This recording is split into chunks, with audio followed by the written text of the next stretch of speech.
use. When there is indication for sputum, sputum indication should not be performed at all. Physiotherapy is not required for any sputum sample. If physiotherapy interventions are required to facilitate sputum, then full airborne PPE should be worn.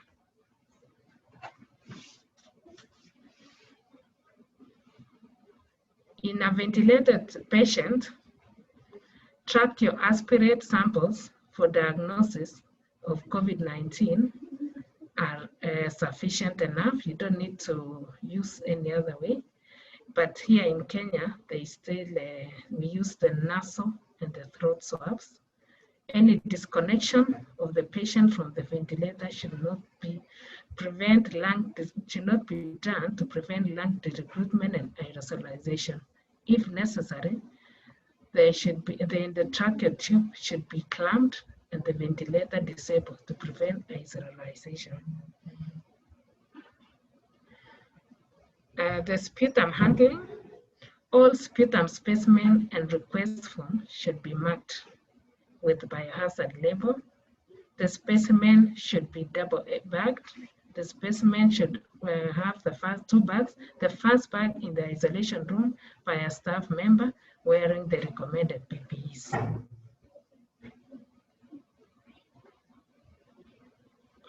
If the physiotherapy interventions are required to facilitate a sputum, then full airborne PPE should be worn. The handling of sputum should adhere to the Government of Kenya policies. Specimens should be delivered to the laboratory by someone who understands the nature of the specimens.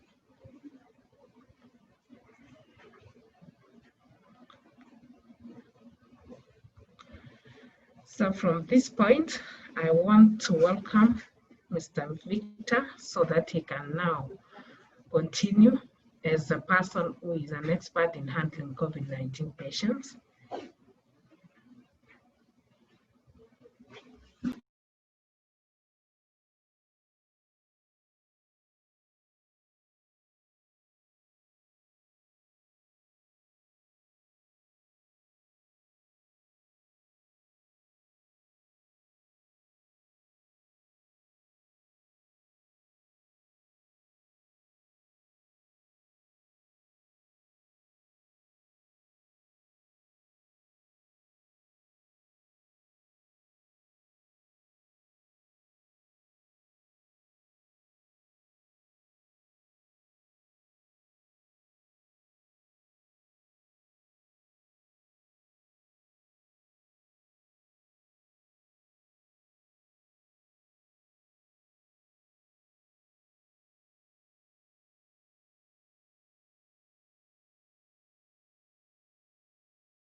Welcome, this is Victor Boge. I'm going to take you through case definition of COVID. We have mild symptoms without significant respiratory compromise, which include fevers, dry coughs, no chest X-ray changes. Also, physiotherapy intervention in this case will involve the airway clearance or sputum sample, done only if necessary with maximum care on PPE. No physiotherapy contact with the patient, e.g. in cystic fibrosis, neuromuscular disease, spinal cord injury, bronchiectasis, or COPD. In moderate pneumonia, cough and shortness of breath or tachypnea in children are present without signs of severe pneumonia. Increased secretion production, secretion retention, and or weak cough, airway clearance management may assist in secretion clearance. This is in case of shortness of breath. Prompt sleeping is proved to be providing the best in the reduction of the severance. Team discussion on type of physiotherapy approach should be made on case-by-case basis and will depend on the clinical presentation. The requirement for supportive care, potential risk factors for severe disease also should be considered. Consider alternative delivery platforms such as phone, telemedicine, or nursing to assist with monitoring of the patients. In severe cases, here we have the severe pneumonia, fever. The symptoms which may include fever, which is associated with dyspnea, respiratory distress, tachypnea, which include 30 breaths, more than 30 breaths per minute, hypoxia, which is the SpO2 of less than 85% on room air. In adult patients with evidence of increased secretion production, secretion retention, and or weak cough, airway clearance management may assist with secretion clearance. The risk factor for the COVID, you'll find out to be the older age, people who are smoking and also alcohol, underlying non-communicable diseases, which may include DM, HTN, that is hypertension, cardiac diseases, chronic lung diseases, which may include also asthma and cancer. Post-COVID complications, there have been some of which have been found out may include the reduced lung function and breathing power, e.g. in pulmonary fibrosis and reduced lung capacity. There is muscle weakness, polyneuropathy, myopathy, that is pain in the muscles due to prolonged inactivity in the bed, reduced aerobic and anaerobic endurance, joint pain and overall fatigue being observed by the patient, on the patient. There is a problem with ADLS, that is activity of daily living, and IADLS. Also, there is malnutrition, cognitive, you have the memory, concentration, dealing with stimuli, and pain. There is fear, depression,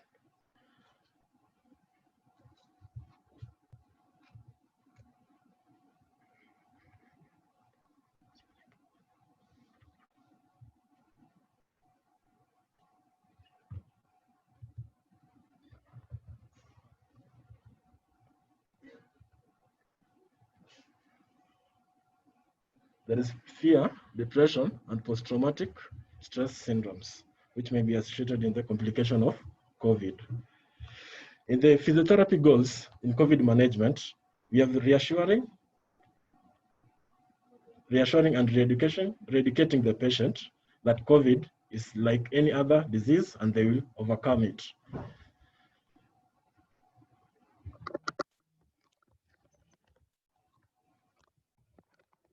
So also another goal may include improve the symptoms of dyspnea, dysfunction, and prevent respiratory complication. We have also to prevent muscular weakness and neuropathies, which may be associated with the nerves. Optimize and maintain muscle strength and endurance. Optimizing and maintaining also the range of motion in the joints. There is also preventing of disability, which may be associated with prolonged bed staying. Also promote independence through ADLS and LADLS. There's also relieve anxiety and depression, reduce stigma, and improve quality of life. So the physiotherapy management will include improving overall VO2 max, that is the fitness in pulmonary, aimed at promoting ventilation, coughing techniques, exercise, increase inspiratory and expiratory breathing power. That is being done through the breathing exercise and also through the machines. There is prone positioning of the patient as shown to improve the tidal volume distribution over the lungs as the vertical pressure gradient becomes more negative, facilitating alveolar ventilation or perfusion. That means when the patient sleeps on supine, that is facing up, there is the organs, especially the heart, compressing on the lungs, and in prone lying, the patient is able to relieve the pressure from the heart and the anterior organs like the mediastinum to provide this pressure, the difference in the pressure gradient. Endurance training to improve cardiorespiratory fitness, low intensity endurance, low intensity endurance load being carried out, that is 40 to 50 HF max. Interval training can be an additional to endurance training. You start with 2 weeks of build-up with relative short periods of high intensity.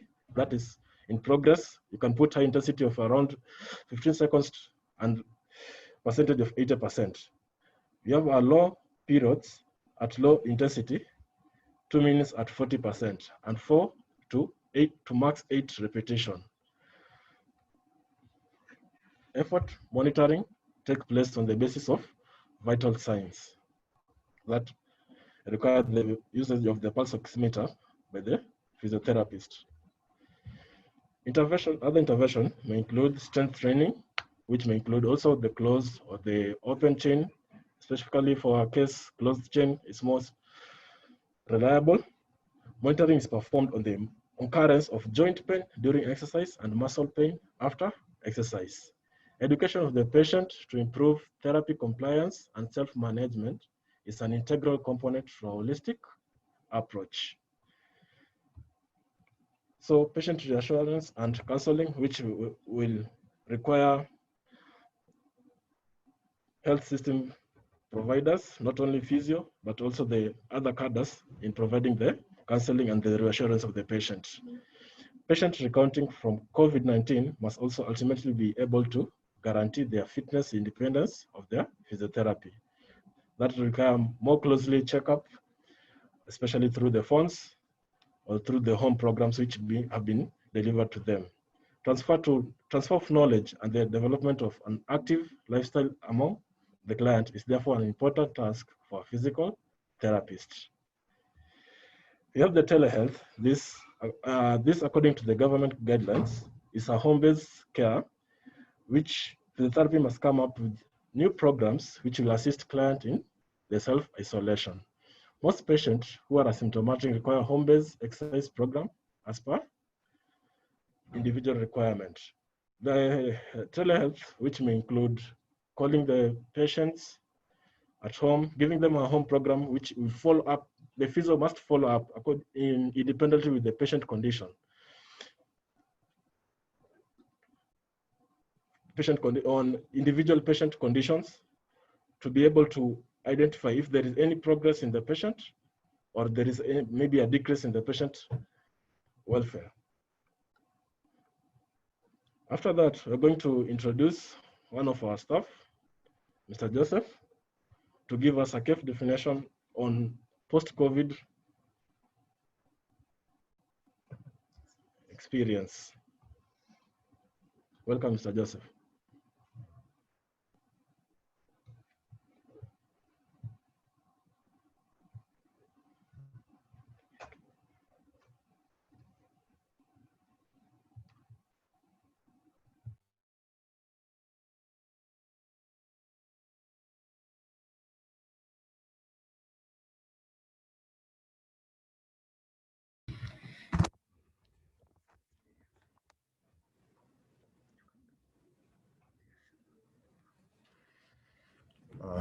Thank you, Victor. My name is Joseph Koinegure, a physiotherapist at Kenyatta National Hospital. I'm one of the many medical health workers who got infected with COVID-19.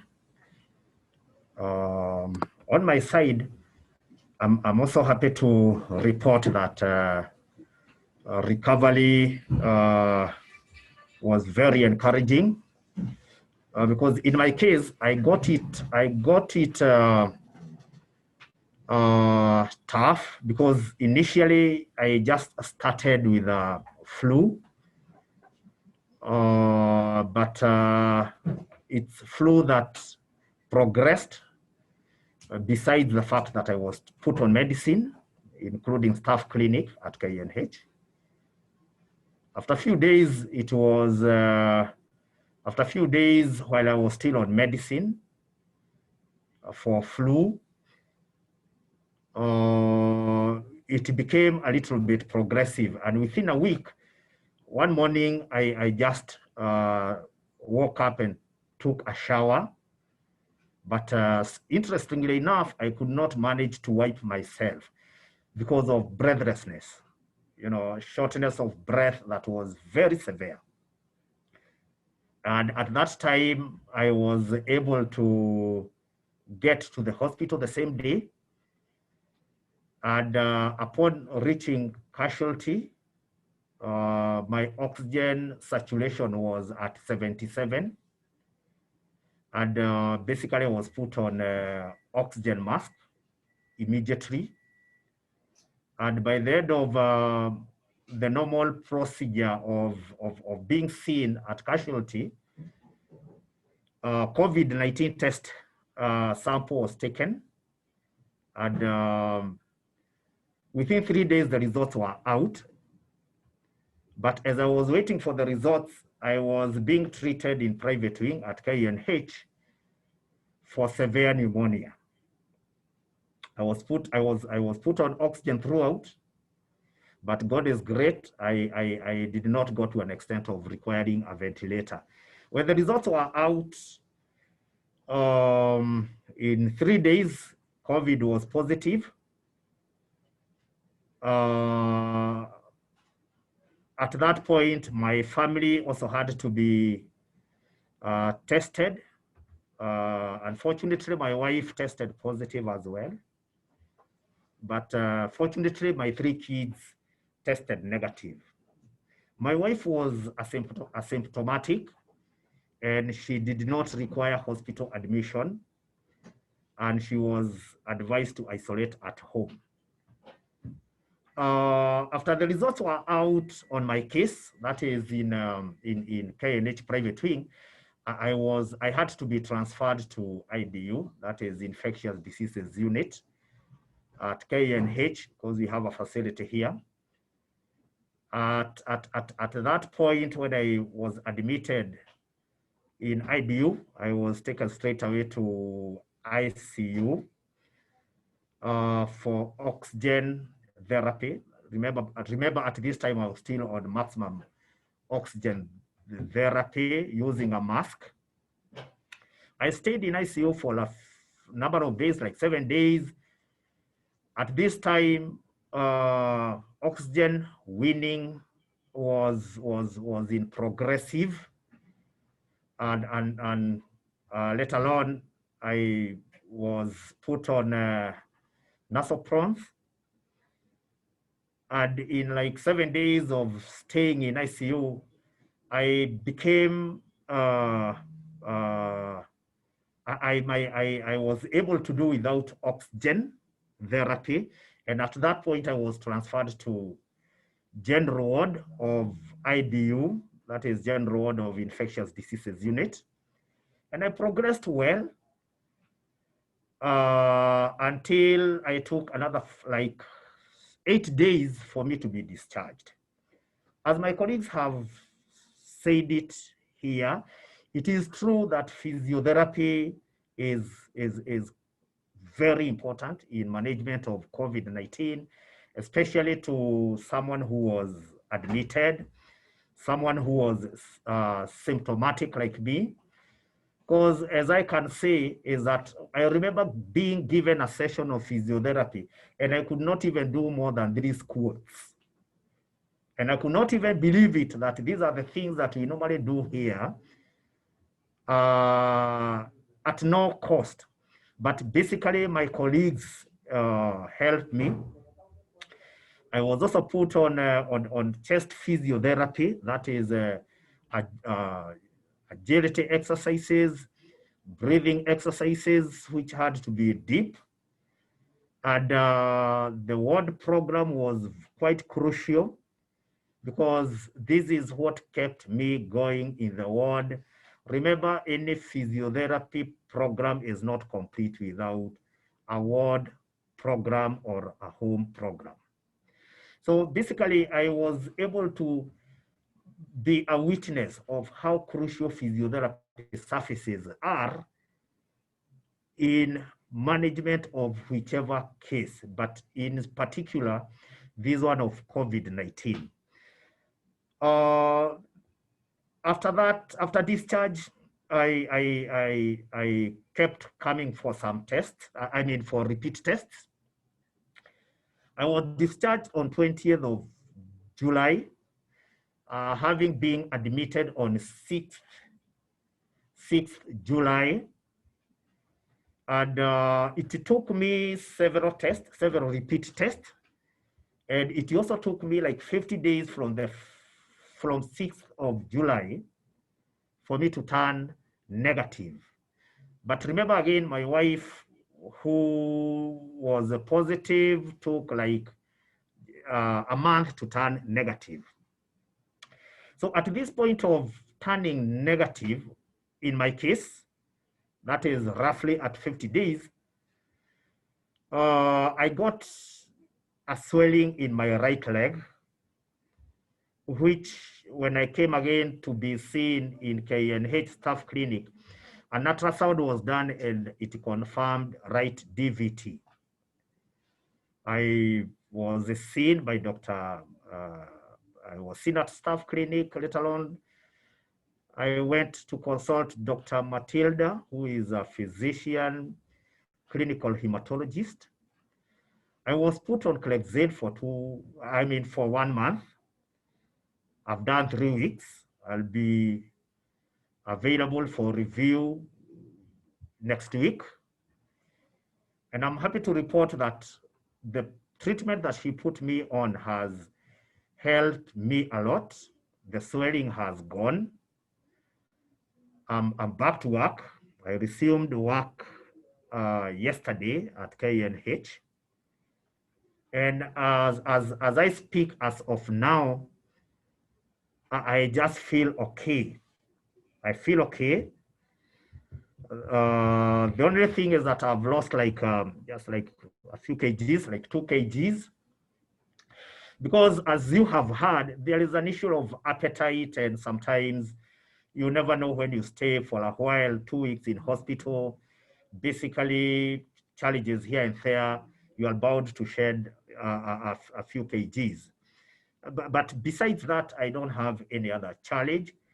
Even having been out of my house for the whole day, as it is expected, probably by the end of the day, the swelling as a result of DVT is too much. I'm just getting back in the house in the evening with almost nil difference in terms of swelling. I can report it like there is no swelling by the end of the day. So I'm happy that all this is happening. The other thing is that I would like to appreciate KNH. KNH, as much as there was a standardization of treatment nationally in all COVID, in all IDU, KNH, I feel it was great. They have been great. And I appreciate personally, and I give thanks to the CEO of KNH. There is the other team that has been there. Our colleagues, physiotherapists, the department gave me good support, and it was easy to go through it with all this kind of support and quality care at KNH. Thank you.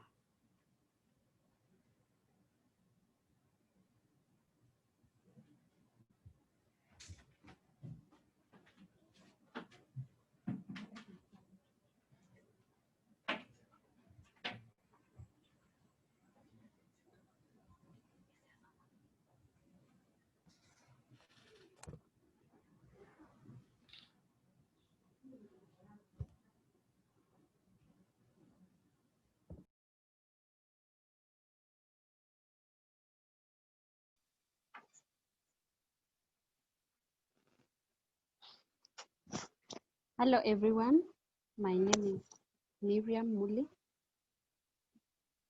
I am working at Kenyatta National Hospital. I have been team leading in the IGUs that we have set up the isolation centers for COVID-19. We've gained a lot of experience working there. from scratch, from not knowing what is COVID-19, and up to now, we are almost conquering it. So it has been a great pleasure to work with everyone, my fellow physiotherapists. COVID-19 has taught me of teamwork, and I, at this particular point, want to appreciate the other cadres, all cadres that we have worked along with, and even for the hospital management for the support that is given us. This success would not be success without everyone on board. So as we celebrate our Physiotherapy Day, I wish all the best to each and every one of you. Thank you.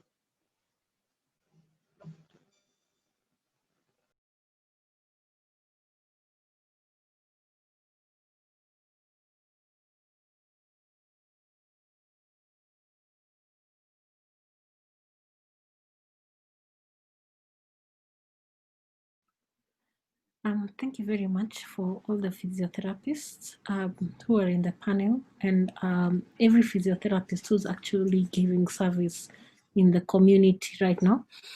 And as you can see, the physiotherapists are really, really important in terms of patient care and management, and in ensuring our patients recover, even beyond just giving medication, to ensure quality of life and back to functionality.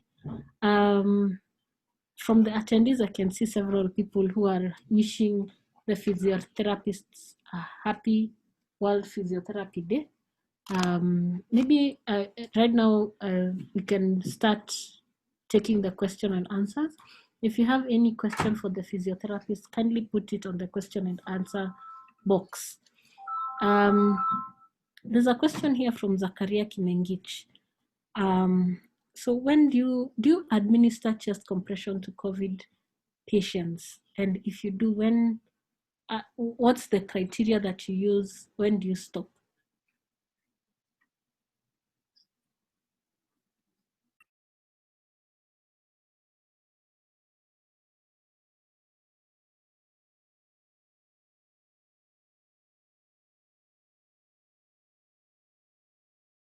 Maybe I can rephrase it. Do you give chest physiotherapy to COVID-19 patients? And what procedures do you do for COVID-19 patients that is different from the regular patients? And at what point do you stop?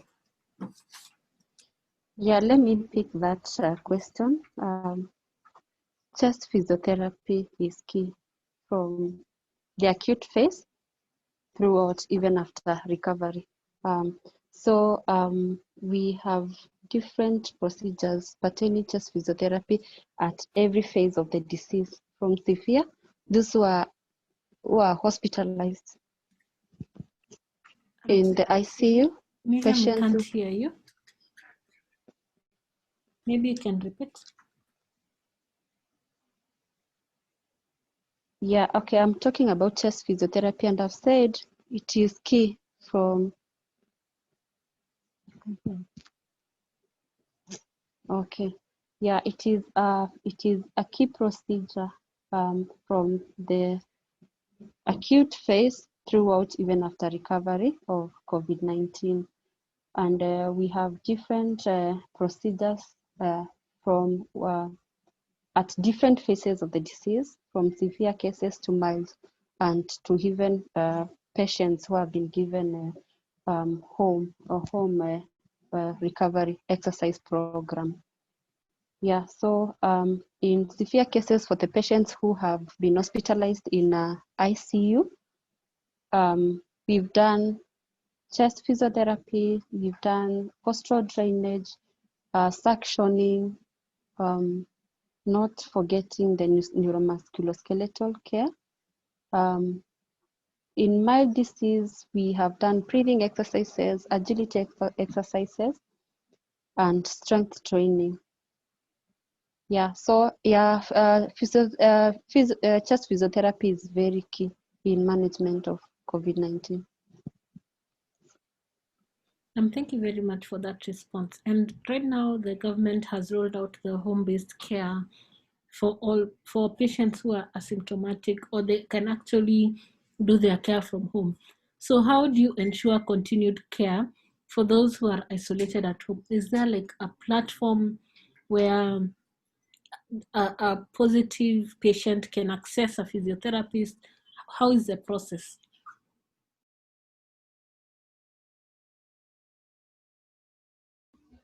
Thank you. Thank you for the question, Dr.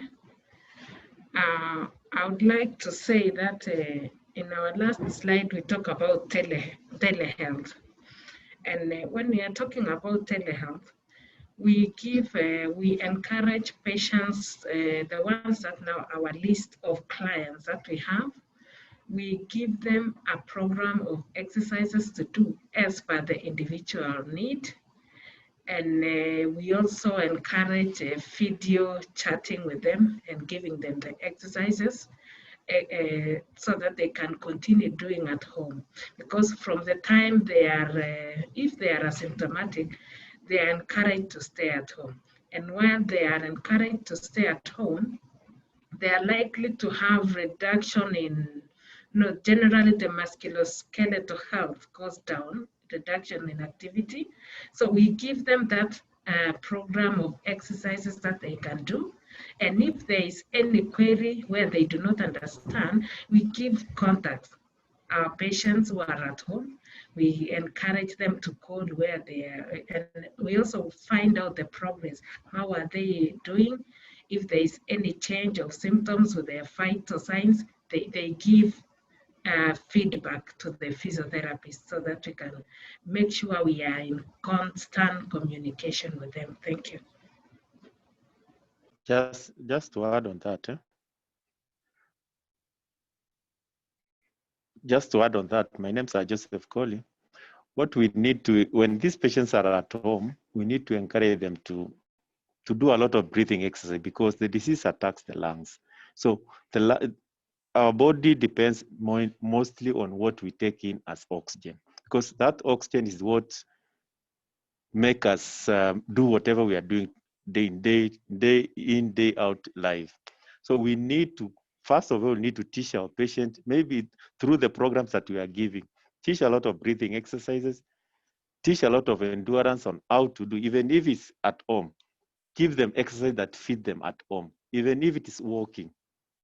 Even if it is walking, you need now to teach them on how to walk so that you give them any exercise that you do, you must be not less than 30 minutes for it to be effective. I think with that, and with the communication with your physical therapist, you'll be able to know where you are at par, and you keep on increasing. It starts slowly, then you keep on increasing with time. So that at the end of the day, you'll be able to build up your strength, your breathing power, your musculoskeletal, at the same time, maintaining whatever you have to prevent the disease from affecting you, because it affects the lungs. So we need to put our more emphasis on the cardiorespiratory system and the musculoskeletal. Thank you. Thank you very much. There's a question here from Kennedy Ouko Mogira, and this is directed to Mr. Ngure. We've heard of your experience while with COVID-19 and how you managed to recover from it, and we thank God that you recovered and you're now healthy. So Mr. Kennedy is asking, you comment on the stigma. If at all you experienced it and your experience during that season and even while coming back to work, did you experience stigma coming back to work, or that was different?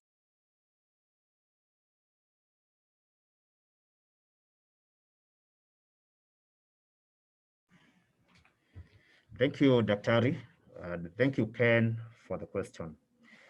The issue of stigma has been there, though with me, it has been of little magnitude, because I may also tend to think it is also about perception. Stigma could be real or imagined, because me, when I got the COVID attack and when it was confirmed,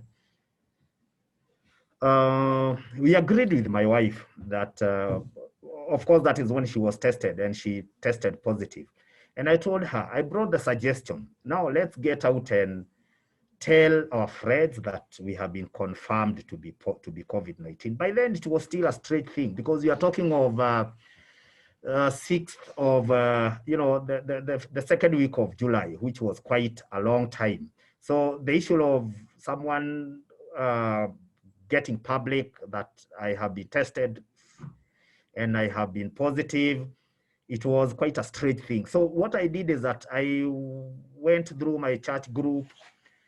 We agreed that we go through our church group, we go through our estate, we go through quite a number of our friends. I even formed a WhatsApp group comprising my friends from the village within Nairobi who are not medics.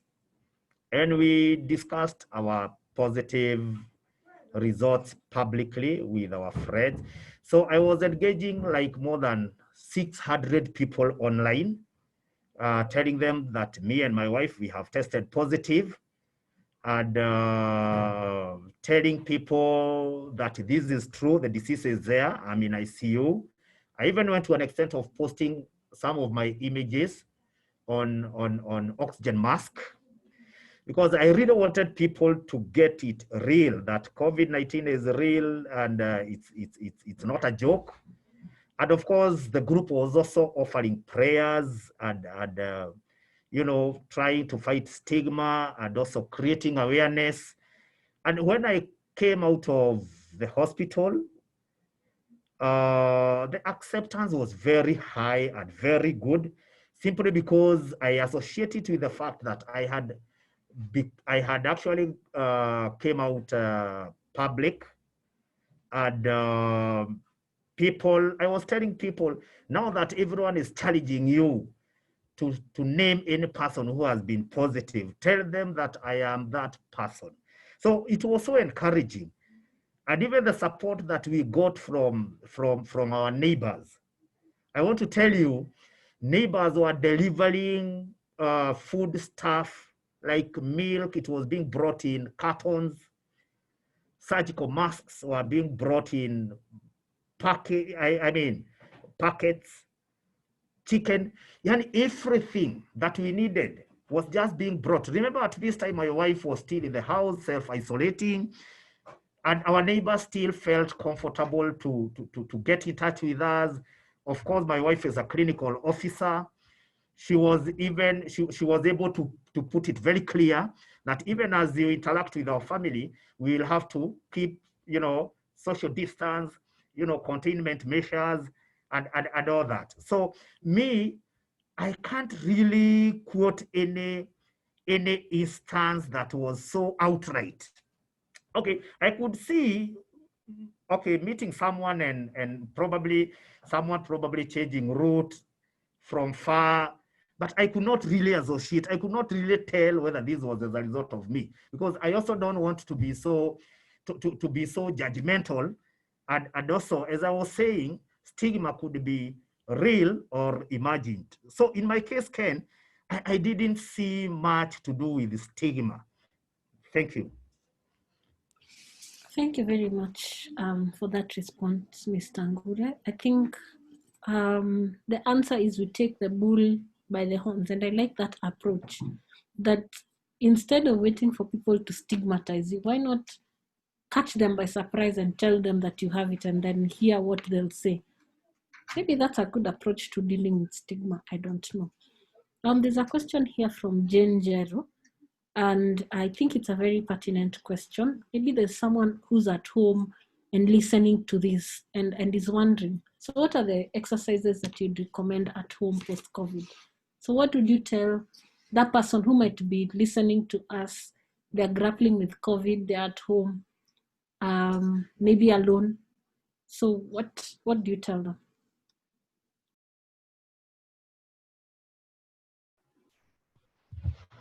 Hello, I'm audible. For the person who at home, the first thing you have to do, the breathing exercise. The breathing exercise comprise of several techniques. There is deep breathing in and breathing out. Maybe I can demonstrate some.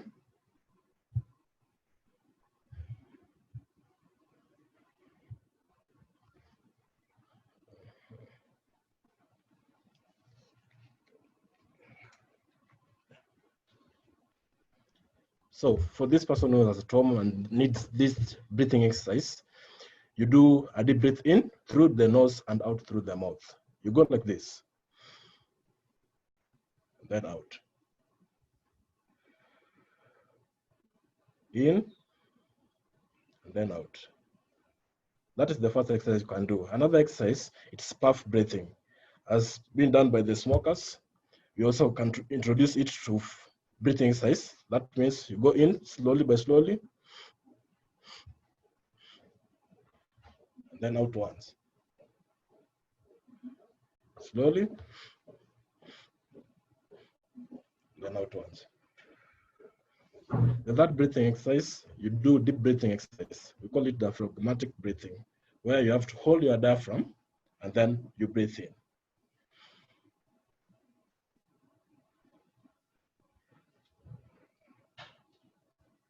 That will be essential for the breathing exercise. The other exercise you can do include the agility, the upper body. Maybe you do with the dumbbells. If you have at home, you can modify using sand in a paper. You do just strengthening exercise. You make sure you do maybe a slight jogging every day. It will be good, or brisk walking. It will be wonderful for you to increase the lung capacity in the COVID management, or also not only in COVID management, but also other people who are not in, who have issue with their lungs. Apart from that, we do advise on TheraBands, which you can buy at supermarkets or the pharmacies. TheraBands, these are stretchable bands which can be used for repetitive actions on movement of the joint. They usually do better on the proprioception of the joints, and also enhancing on the endurance of this patient. Thank you. Thank you very much for that answer. I guess now we now know which exercises to do. When we are at home, assuming that we are doing home isolation, those are the exercises that are recommended. There's a question from Phyllis Kisabei, and this is a question concerning post-COVID.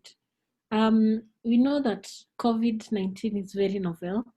It's a disease that we are all learning about. And maybe you can give us an insight. Are there complications that you've noted for patients? Maybe you are following them up during COVID and after COVID that they are having post-COVID. Maybe they've been declared negative right now, but these complications are still persisting.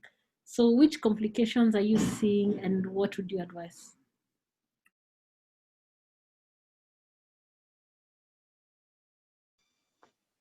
Okay, so I'll give my input on that and the experience that I have had with the patients that I've interacted with during the active phase of COVID-19 and after.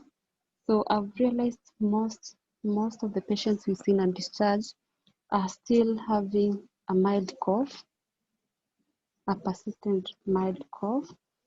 We have got patients, especially patients who got really severe and got admitted in the ICU. We have had some getting DVT as a complication of that after. Cystic fibrosis, of course, is one of the complications that people are getting because of the damage the COVID has done to the lungs. Yeah. Maybe someone else can share their experience.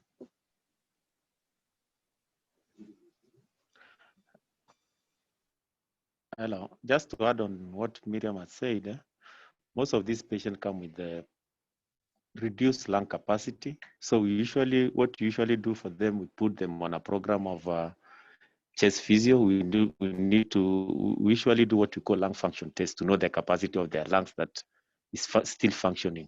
So that is still part of physio to put them post-COVID. As you can see, the slides that we had, most of the slides were post-COVID.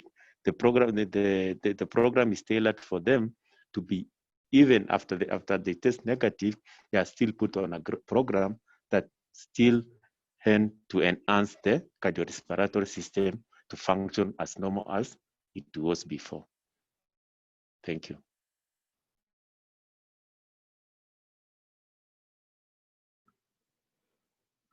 Thank you very much for that. And maybe just a question on post-COVID. Now that we see that our cases are actually reducing and going lower and lower, is there a specific place someone can seek care post-COVID if they have any issues with the lung, if they just want a physiotherapist or something like that? Post-COVID, or do they just present and say they are post-COVID? How does someone go about it?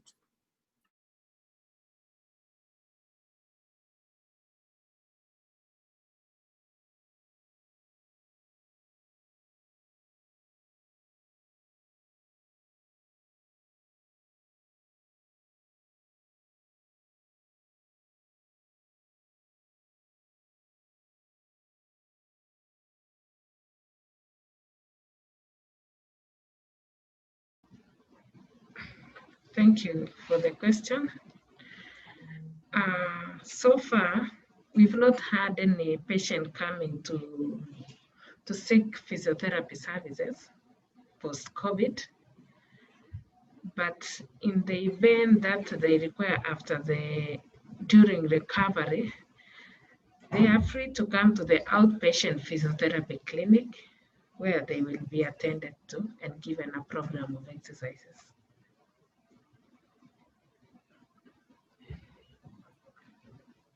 Thank you very much for that. Some comments from the attendees. Agnes Ndege is saying, thank you for sharing the information. It's so encouraging to many people like me, specifically to Ngure. God bless. Infinix Hot 8 is wishing you all a happy Physiotherapist Day. And I think all of us are acknowledging that physiotherapists are actually doing a good job during this era. I can see there are no more questions from the attendees. So I'll request some of the attendees who've raised their hands to kindly unmute themselves and ask their questions. John Limo, Purity Ndegwa, Joyce Beatrice, Ice Kamoth, Kenneth Mogire. Feel free to unmute yourself and ask your question.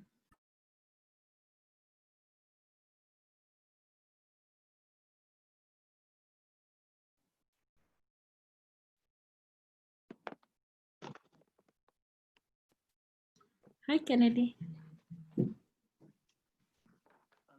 Very much, Nancy. Actually, it's not a question. It's just a comment, and thank you very much, because this is as we celebrate the World Physiotherapy Day. This kind of forum has really come out very well, and to my colleague, Mr. Gure, who has come out very clear. And on the question, I wanted him to bring out that aspect of stigma, because it's very crucial. What I can say generally is that, in fact, when I raised my hand, I wanted to also contribute to that last question on where one can get physiotherapy post-COVID. And Emily has answered quite very well that we are available at Kenyatta National Hospital through even various doctors, if a patient or anybody who has recovered fully from this COVID has anything to do, or any question to do with exercise, very much welcome, but at Kenyatta National Hospital. The physio department, we are always there and we are available to assist. Basically, it was not a question, but just I wanted to add a comment on that. Thank you very much. Thank you, Kennedy, for that. Joyce? Yeah, good afternoon, everybody. My name is Joyce, and I'm at CHS, that's College of Health Sciences, Moi University, and we train a multidisciplinary team, of which the physiotherapists, are part of the people we train. I just wanted to know if there are any areas which you feel we should actually emphasize when training our physiotherapists for post-COVID management, more so in the community. Thank you for that question, Joyce. Thank you, Joyce. Glad to hear that you have involved physiotherapy as part of your team. And I would just start by saying that physiotherapists, as you've seen from our presentation, they come in from the acute phase, the patient who is in the critical care unit, and now this patient who is on home-based program. And this is why we are talking about the preventive and the promotive. A physiotherapist will assist when they are giving out the health education in the community, because they help to bring out, especially in the COVID-19, we talk about giving health education in the community, especially on prevention. When they are in the hospital, they are doing what is the treatment part of it. So I think in all phases, you require them, and I'm glad to know you have included them in your team. Thank you. Maybe my other panelists can add something. Thank you. Thank you very much for recognizing the physio as a part of your team. But the most important thing here is that a physio looks at the community in an holistic way. They start with the preventive, health education, and also promotive, and also treatment. When you are dealing with your curriculum, there's a good way that the PCK have standardized the way of training for the physios, and it will be very important for you when you are doing your programs on physio training to involve also the PCK, because now we are a regulatory body that is being regulated by the government.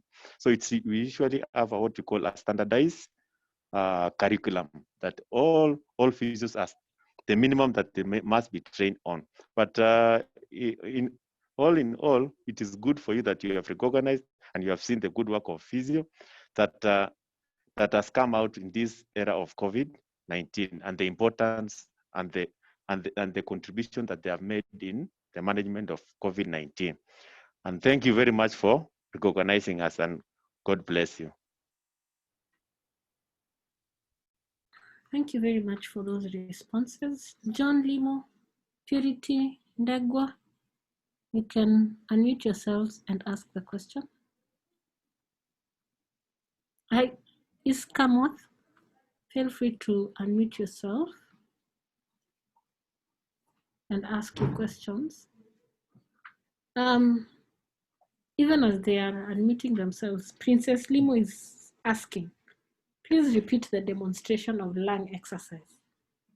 I think this is free consultation to several attendees.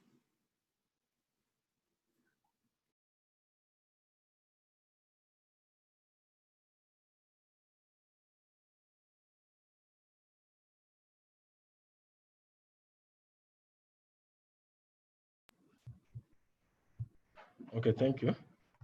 I'm going to repeat the exercise. Sorry. So the first exercise, which I showed you, was breathing exercise, which include different aspects. The first one is breathing in, deep breathe in and then out. I said the principle is deep breathing in through the nose and removing it through the mouth. Okay, I'm going to demonstrate. You go in, out. When you are removing the air out, you make like you are making a whistle. It should be slow and moderate. In, out. That is the first breathing exercise. The second breathing exercise, I talk about the puff breathing. That means you go in, and then out at once, like this.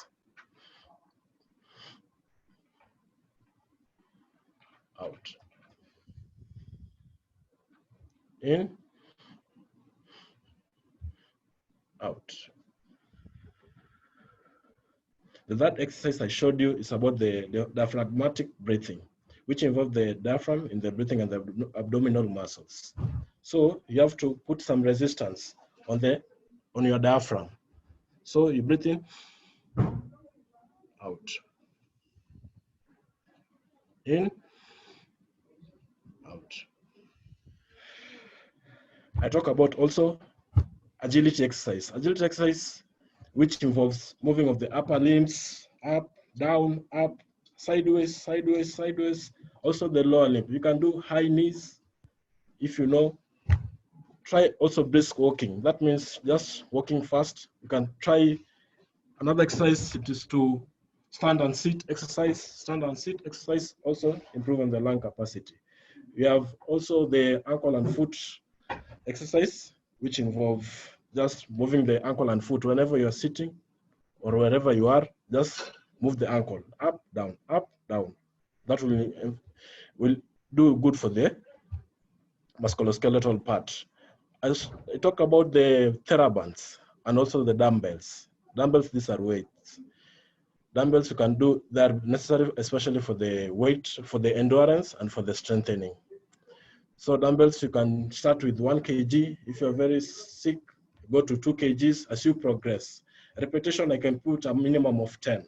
So you can go up for the upper limbs. You can tie the dumbbell on your foot and do when you are sitting, up and down. For the TheraBand, I said this, you can find it in pharmacies. It's a band which has different strength capabilities and they're in different colors. So those bands, especially they help in the joint proprioception. When I say joint proprioception, I'm saying a joint in motion or joint in space. That means when the movement on the joint is, you are doing a movement of a joint. So it helps in the integrity of that joint, to strengthen also the joint, and also assist in the stretching of the joint and the muscles. Thank you. Thank you very much for that. I think right now everyone has actually understood the physiotherapy exercises. We are actually coming to the end of our presentation. It's almost time. So I'd like to give all our panelists an opportunity to give us a parting shot concerning the World Physiotherapy Day and the role of physiotherapy in COVID-19, or anything that they'd like us as the attendees to know. Thank you. Thank you very much. I want to thank Kayanet for giving us this opportunity to mark our, as we said at the beginning, but this year, because of the COVID-19, we were not able to go to visit the people who need homes, like the homes of the aged. And when we are marking this day, we are so grateful to know that at this time of COVID-19, the physiotherapists have come out and really shown their role and their importance in managing and giving their input when it comes to managing the COVID-19. And I would like to finish by saying this, the COVID-19 has really helped us to know the importance of teamwork, working together with other professionals. We really appreciate our doctors, the way they have seen our role. We appreciate our nursing fraternity. We really appreciate our counselors, because if it were not for their help when it comes to psychosocial first aid, I remember when they gave us that talk on psychosocial support and first aid, you know, it looked like it was an eye-opener for us, because it has also helped our own physiotherapists for us to know how to handle each other when we get our own colleagues who have been who have got this problem of COVID-19, they are affected. So we are able to give that about it. And when they came in, our mental health department, we are really grateful. And that's why I want to finish by saying this new virus, coronavirus, has helped us to work together as a team and appreciate one another. And in the going forth, we should always have this spirit of supporting one another, coming in together and moving the health profession forward. I think that's all I can say. And I want to wish all of you a happy World Physiotherapy Day. Thank you very much. I want to thank all the participants, the organizers of this meeting, and I want to give a special shout out to the physios who have participated in different areas in management of COVID-19. To me, it has been a satisfying experience to see that patient walking breathless, giving breathing exercises, ambulating, and seeing the patient walk home a better person. So yeah, we've definitely proven that we are very key, we are very important as we fight this COVID-19. So feel appreciated. Thank you. Okay, mine is just to say thank you to everybody who was involved in preparing for this presentation. We thank NH National Hospital. We thank Physio Department. We thank Physio Department for the support and the Physio Week team that was running up and down for this department for all this to happen. And I also have to say thank you to the teamwork that the other cadres have shown us when we are combating and managing the COVID-19 patients. And also, we like the physios to enjoy this day. This is our day. This is our day to sell our profession. This is the day that we need to show people what we do as physios. With that few remarks, I say thank you. As much has been said, I do also say thank you to the KNH fraternity, the teamwork which has been there from Bagathi, from all the IDUs, from the staff all over. I do say thank you. We continue with that morale.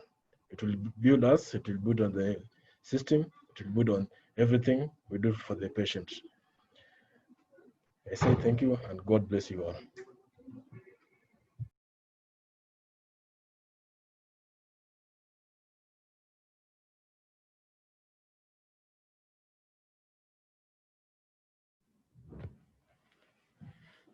Thank you.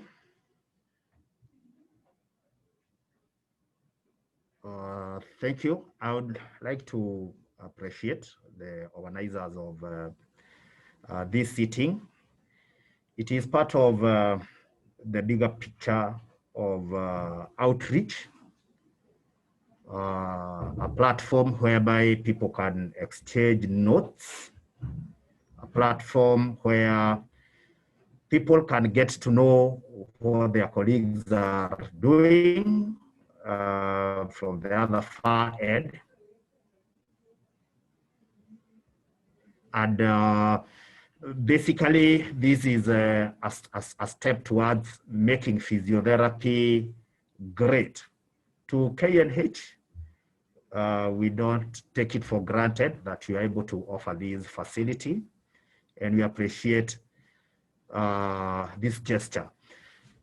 To all of us, speaking as someone who has recovered from COVID-19, the best thing that you can show to any person who has COVID-19 is care, care, as we run away from stigma, because the disease is bad enough. So any stigma that can be associated to a person suffering from this disease will not do any good. It will not do any good. And that is why in some areas, suicide has been recorded simply because the society has failed in showing love and care to the affected. So my plea is that let's remember those who have COVID-19, and let's stop running away from them as long as we're able to observe all the containment measures. Thank you so much.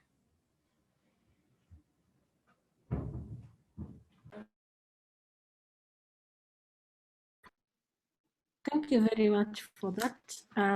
It's a real pleasure to be able to hear what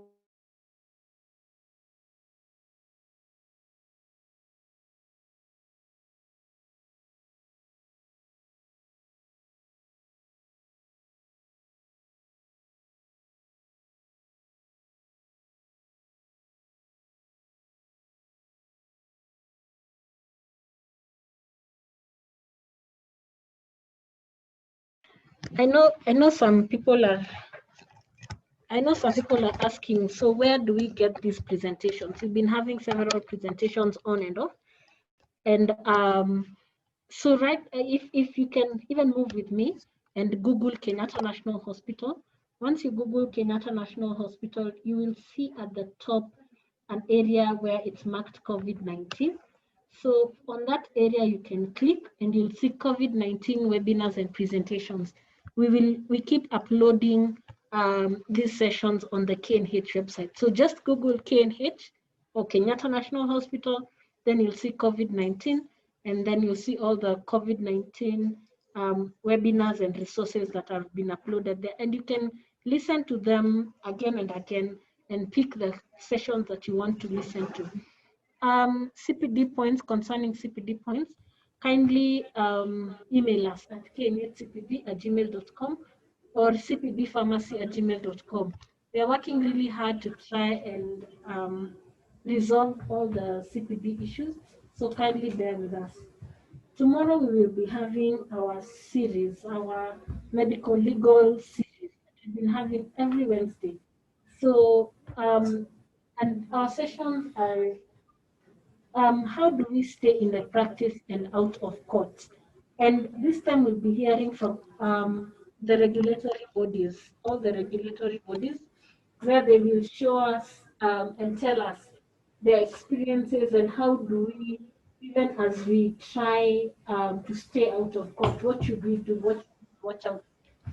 And then the next Wednesday, we will be having a gathering. So every Wednesday, kindly tune in with us, and we'll be able to see how we can stay in the practice and out of court. Thank you for all our panelists who've taken the time to make the presentation, all our attendees who've taken time out of their busy schedules to listen to this, and to the KNH Research and Programs Department, Mr. Mwenda in the background. Thank you very much. So on Thursday, we won't have a presentation. On Friday, we will be having our normal experiences in managing COVID-19 disease. Thank you very much. Have a good day.